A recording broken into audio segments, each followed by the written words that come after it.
এক রাজ্যে এক সাহসী রাজকন্যা ছিল। তার নাম ছিল মিনা। মিনা খুবই বুদ্ধিমতী এবং সাহসী ছিল। তার বাবা, রাজা, সব সময় বলতেন, সাহস এবং সততার সাথে কাজ করো, তবেই তুমি সফল হবে। একদিন রাজ্যের গ্রামে এক দানব এসে ত্রাস সৃষ্টি করতে শুরু করল।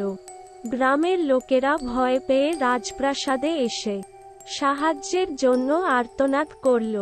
রাজা চিন্তিত হলেন, কিন্তু তার সৈন্যরা দানবের মুখোমুখি হতে ভয় পাচ্ছিল।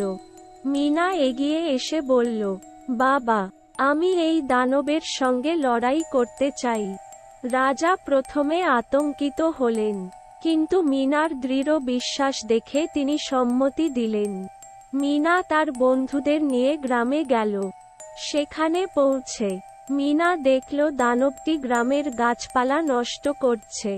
মিনা সাহস করে দানবের সামনে দাঁড়ালো এবং বলল, তুমি কেন আমাদের গ্রাম নষ্ট করছো? দানবটি বলল, আমার কোন বন্ধু নেই, তাই আমি রাগ করে সবকিছু নষ্ট করি।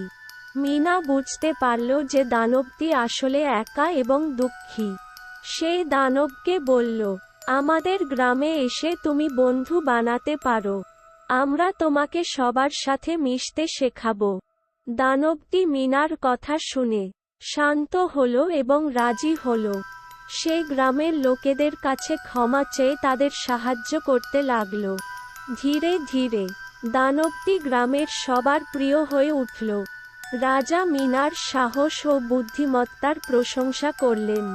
মিনা প্রমাণ করল যে সাহস এবং সততা দিয়ে সব সমস্যার সমাধান করা যায়।